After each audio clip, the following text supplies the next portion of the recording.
Good afternoon, good evening, good morning, Fabulites.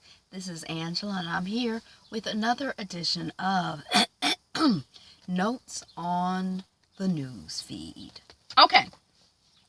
Vicente Guerrero, the national hero. This is coming off of Black Day, and they had a part 1 and a part 2. I'm assuming this is some black person who has a connection with Mexico, the founding of Mexico.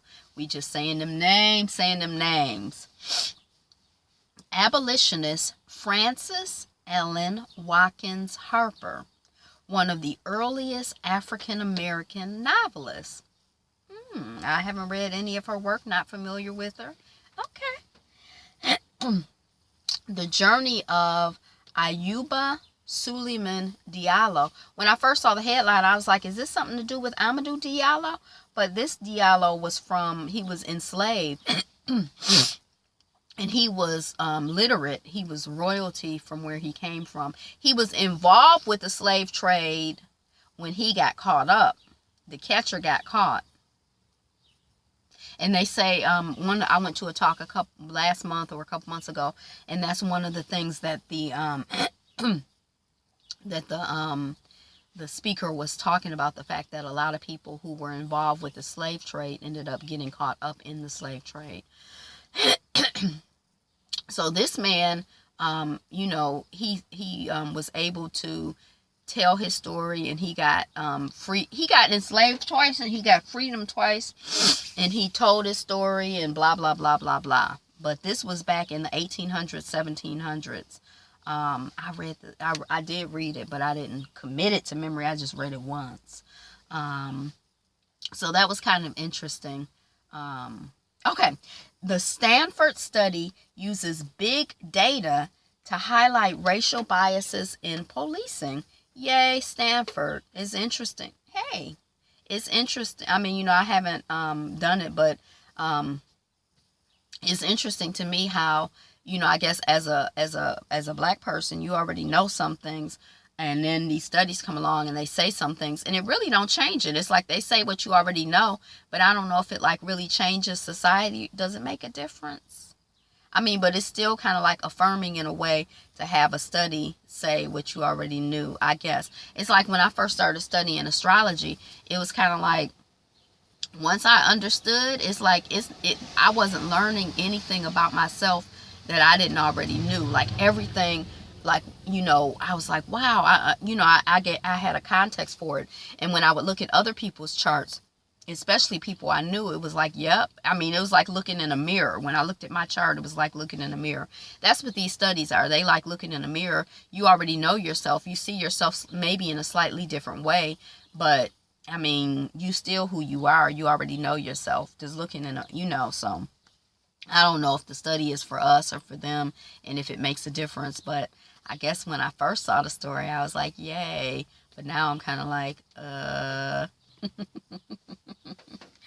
Former NBA player who's written about managing finances shares what draft prospects should know about handling life in the league.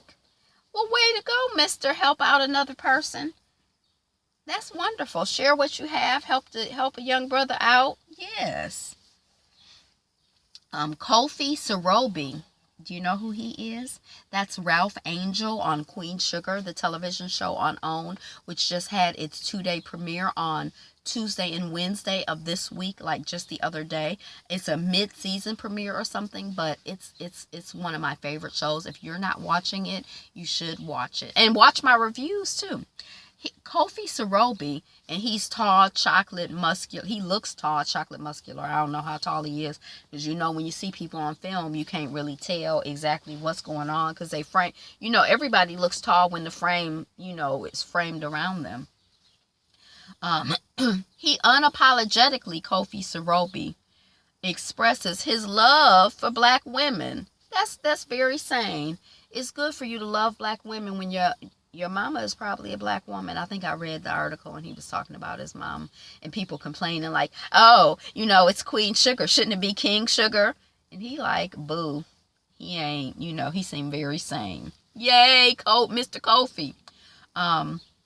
Black-led development project aims to bring displaced African Americans back into Seattle's Central District.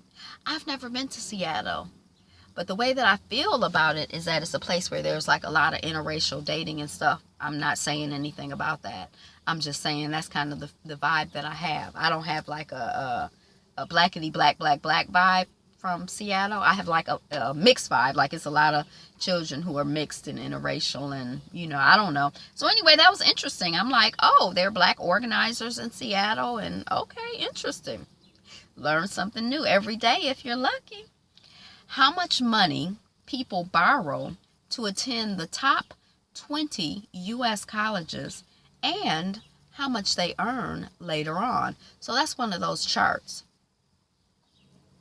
And at least the way that the chart was laid out, it was, for the most part, people earned way more than they borrowed. So I thought it was really interesting, and what I thought was interesting about it is not so much the top colleges, but all of these for-profit colleges that I kind of have the feeling or have the impression that they're taking advantage of people, that people are taking out all of these loans and their pay is not sufficient to cover the loans that they're taking out, that the students are not being served, that the for-profit institution is being served, but not the students. They do whatever they can to get the money, and then you figure out how to pay back the loan yourself. And it takes people who were in a relatively bad situation and put them in a worse situation and make it worse for the people.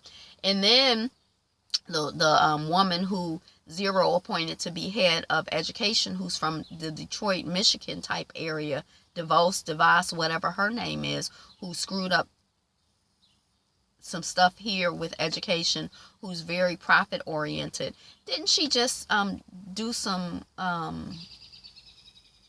evil last week having to do with undoing protections for students who attend private colleges and universities, or these for-profit colleges and universities? I think that the previous administration had tried to add a layer of protection for students, and I think that they took away that layer. Out here spreading light in the world, light and love in the world, not Zero and your people. Here's where Americans are moving to and from. It's another chart. Census. Every ethnic racial group grew. They're getting bigger, but whites slowed. So white people, they grew at a slower rate than other people grew. Some people say that's what white people are so upset and afraid of, that they're going to become extinct. And they're already, like, if you look in the world, it's such a small percentage of them compared to everybody else. So that's why this whole propaganda of calling you minority, oh, you're a minority, why there's so much investment in that, because they're trying to create reality. In the world, you ain't a minority. It's kind of like you could draw, depending on where you draw lines, where you draw your parameters, you can define things. So they drew the parameters in such a way that they could talk about black and brown folks as minorities. And then it extends. So when they talk about people throughout the world, they talk about black and brown. And we get in that habit. We're like, oh, minorities. We not minorities. Warren Buffett lives, y'all know who Warren Buffett is. I don't really know exactly who he is, but he's supposed to be rich, super rich. He lives in a modest house that's worth 0.001% of his total wealth. Here's what it looks like.